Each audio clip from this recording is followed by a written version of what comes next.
Hello, welcome once again to another Lang Focus reaction. Yeah. Last time we reacted another video from his channel as well. It's about Bahasa Indonesia. yes, Bahasa Indonesia, and this time we're gonna react the Malay language, Bahasa Melayu. This has been recommended. We're supposed to watch this one before the other one we did react, but we are always We sometimes work backwards.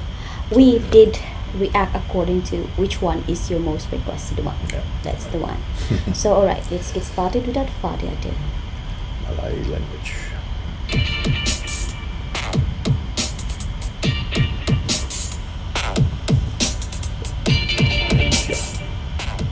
Hello everyone, welcome to the Lang Focus channel and my name is Paul. Today's topic is the Malay language, or Bahasa Melayu as it's called in Malay. People outside of Southeast Asia may not be very familiar with Malay, but if we include all speakers of all varieties of Malay, it is one of the top 10 most widely spoken languages in the world. And when I say widely, I mean by a large number of people. It has around 77 million native speakers and around 173 million second language speakers, for a total of about 250 million speakers. Of course, different sources give different numbers, but something like that. It's spoken in Malaysia, where it has around 18.5 million native speakers out of a population of around 32 million people. Malaysia is an ethnically and linguistically diverse place with large communities of people speaking Chinese and Indian languages, as well as numerous indigenous minority languages. Everyone in Malaysia now learns Malay at school, but some speakers of other languages either aren't fluent in Malay or they choose not to speak it very much after they graduate from school. Singapore is another ethnically diverse place where Malays are a minority. The Malay language is spoken by around 700,000 people there, or 13% of the population. It is also spoken by around 266,000 people, or about 64% of the population of Brunei. What the? It's not Brunei, it's Brunei, idiot. Brunei. Oh, yeah, sorry. In English, we say Brunei. Yeah. Oh my god, you slaughtered the word Brunei. Brunei. Okay, Brunei. So like I was saying, it's spoken by around 266,000 people, or 64% of the population of Brunei. It is also spoken by around 1 million people in southern Thailand, adjacent to that's peninsular Malaysia. And Malay is spoken by around 11.23 million people in Indonesia. But that's only part of the story. There are also about 43 million native speakers of Bahasa Indonesia and around 155 second language speakers of Bahasa Indonesia. So what's Bahasa Indonesia? Well, when speaking of the Malay language, we need to distinguish between Malay dialects, which vary from place to place, and the standardized forms of the language. The first standardized form of the language is Bahasa Melayu, which is used in Malaysia, Brunei, and Singapore, and functions as an umbrella language for all of the Malay dialects that are spoken there. The second standardized form of the language is Bahasa Indonesia, and is used in Indonesia, and functions as a lingua franca between speakers of different languages, because there are hundreds of languages in Indonesia.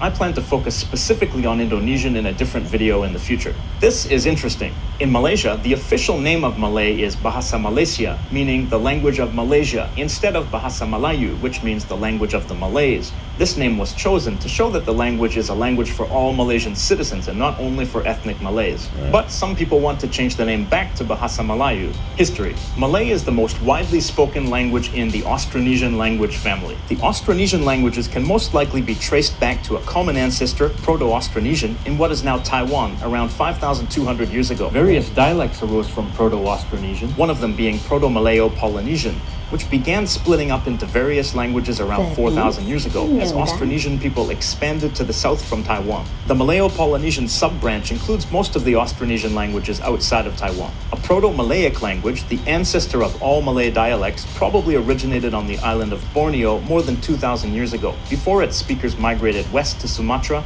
and the Malay Peninsula. Old Malay, the beginning of the Common Era, and by that I mean after the year 1 CE or 1 AD, same thing by the way, was a time of great Indian influence in the region, and during this time Old Malay emerged. It was highly influenced by Sanskrit and written in Indian scripts like Pallava. The oldest known inscriptions of Old Malay are the Kedukan Bukit, which were found in Sumatra and date back to the 7th century CE. The oldest Old Malay manuscript that still exists today is the Tanjung Tanah, a legal text from the 14th century, still before Islam was widespread in the area. Classical Malay is It's surprising to learn things that I've even it's probably mentioned on the history, but I'm not that fan of history, by the way, and it's I'm fascinated to learn about it. Yeah, it's It's also seen because it's a huge influence on the whole area, even including the Philippines, because part like here Mindanao is in there. So it's the whole language spread all over the Southeast Asia. In fact, and it's nice to see. And the writing actually of the Malaysia or Bahasa Melayu is pretty similar with the Thai. Yeah, that's the old script. Okay, it's So, pretty similar. That's probably by the why way. Thai also comes in. Islam soon became dominant in the area, and trade with the Muslim world increased, resulting in a lot of Arabic and Persian vocabulary entering the language and resulting in the adoption of the Jawi script. Jawi is a version of the Arabic script that was modified to suit the Malay language. During the Malacca Sultanate, which was like a kingdom, and its successor, the Johor Sultanate, Malay became widely used as a lingua franca. During this time, Islamic literature greatly affected the language, with more Arabic and Persian vocabulary entering Malay. And because Malacca was a busy international port with people from various countries, Malay also absorbed vocabulary from different languages like Tamil and Chinese languages. During this classical Malay period, Malay evolved into something relatively similar to the Bahasa Melayu and Bahasa Indonesia of today. There were actually two forms of Malay that became widespread during this time period. First, there was the formal classical Malay, which was the state language and the language of courts and literature, and there was Bazar Malay, or Melayu Pasar, a low language spoken by traders as a lingua franca throughout the archipelago. Bazar Malay is thought to have been a pidgin language featuring vocabulary from Malay but influenced by other languages such as Chinese languages. And there were also local Malay dialects that varied from place to place. Pre-modern Malay. In the 19th century, European colonial powers were dominating the region, with the Dutch in Indonesia and the British in Malaysia. During this time period, improvements to the printing press made Malay books and newspapers more widely available to the common people, so that literary Malay, or classical Malay, was no longer just the language of the courts and the elite.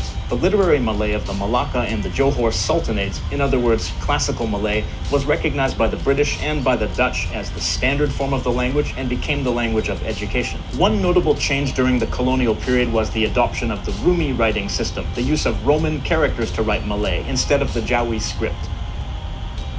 And English loanwords began to trickle into Malay in the areas under British control. Modern Malay. The abundance of Malay literature in the 19th century sparked new enthusiasm for the language, and Malay linguists began their efforts to standardize and modernize the language.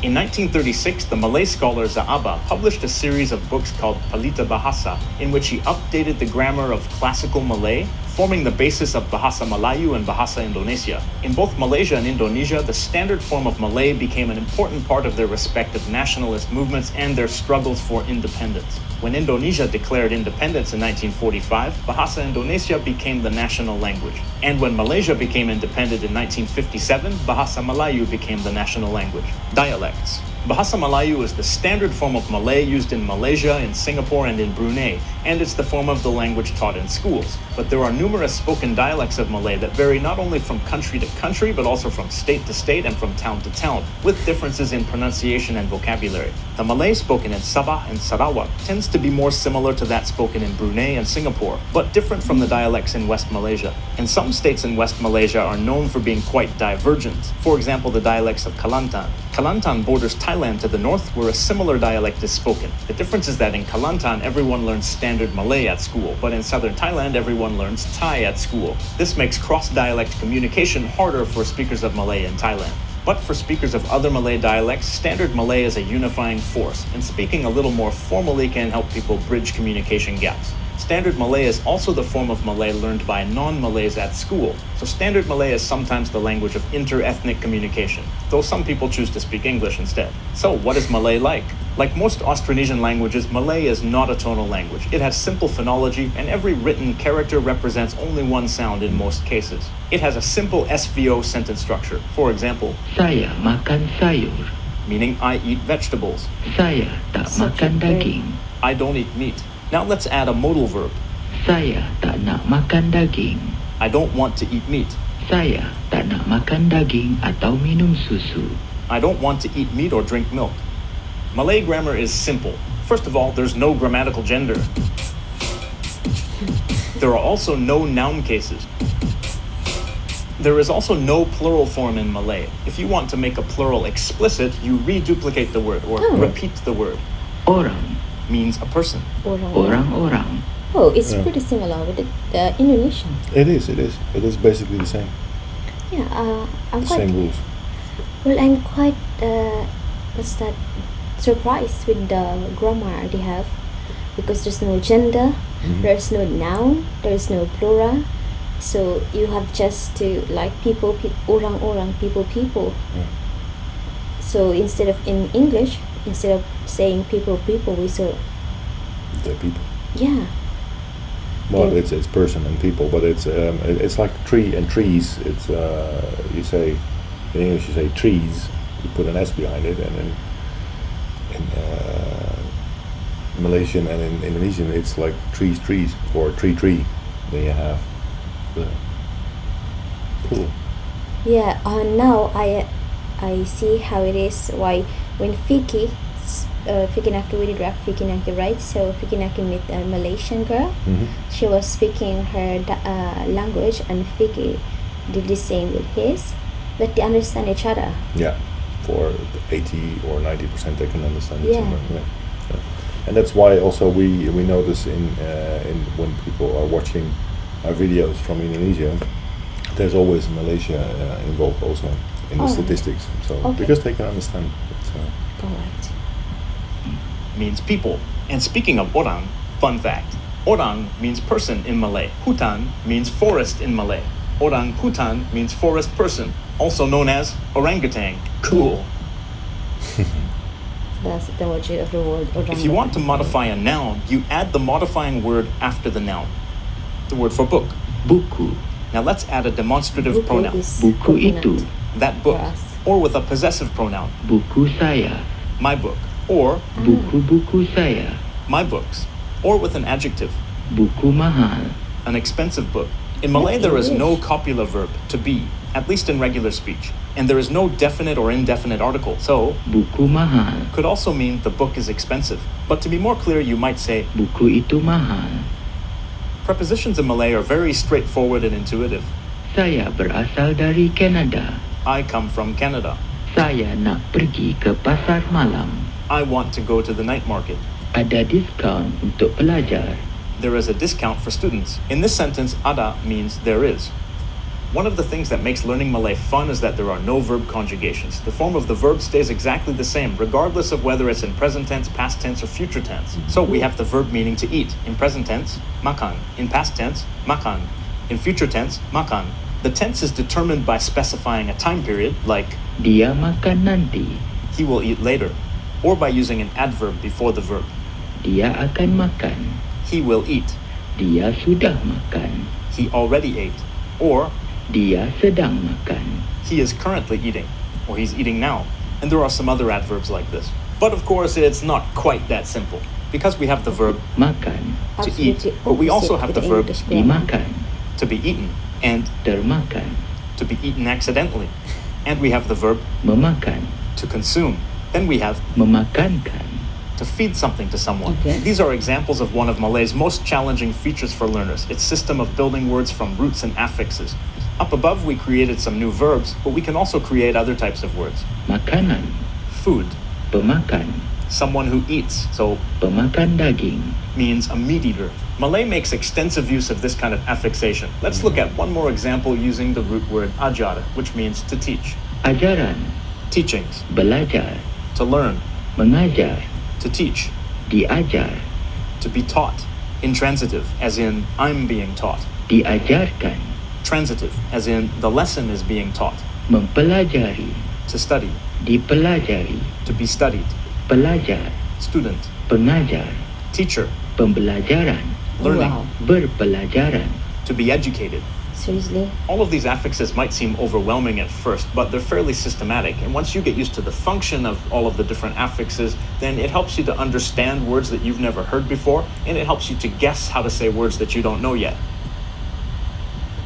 Standard Malay is a very user-friendly language for learners, especially if you're used to learning more complex languages. The biggest challenge that you'll likely face is the difference between the formal language and the casual language, and the dialectal variation that you'll encounter, especially different pronunciation. But by learning the standard polite form of Malay, you form a good basis for communication, and you can learn the more colloquial style of communication as you go. Stay tuned for a future episode in which I cover Bahasa Indonesia, and I'll we already did that. So, yeah, that was really cool. Learn focus is actually I find it quite interesting because you get to learn something about the culture as well. The history of it. languages, habit. So if you do neighboring countries, then you see what the intermix of the language is and the culture. Yeah, what I'm surprised about as for the Bahasa Malaysia is one word they don't really change. They just add prefix Yeah, to it's a give the root word. meaning to Yeah, we just need to get to know the prefixes, and then you can, like you said, you can I build think your own words. living there, I think to live there, or I think 1 year of staying there, maybe we are able to actually speak just like, especially in Indonesia, because Yeah. we've learned already we already have a lot of common of what's that, words or Mhm. vocabulary, and yeah, well, Yeah, it's I think the only trouble part maybe is the quickness they speak with, to catch that, to start listening to the words they're saying. So speaking, we can speak it in our own tempo. But once they're speaking, amongst each other, then yeah, it's but normally what I notice is if you live abroad, like here, when I communicate as well, people notice if you're a foreigner. Yeah. They are also They're willing to listen. They are adjusting Mm. the pitch of Yeah. their voice or their conversation. Yeah. It's like this because when I live in Thailand as well, they also understand that I'm foreign, so I'm trying to speak Thai, but they have to. You said you can speak, but make it slowly. We understand you, and I think it would be. Yeah, This is exciting. it is. One day that we're able to travel to Indonesia. I've been to Malaysia, by the way, but never really use these Malay. words because my colleagues, they are Thai, so they speak Thai, but they understand each other. So we used to have a cook from Malaysia, Laos, and Cambodia. So for us to hear these languages is okay, but I speak Thai, they understand me. Probably. So that's all for today, guys. Thank Yeah. you for this. Big thumbs up. Thank you, Love Lang this one. Focus, for this wonderful lesson today. Explanations. So stay tuned. Make sure you click the subscribe button for us if you haven't done. Turn that red to gray right after one. Hit the notification bell as well. That's it. Stay tuned. Goodbye.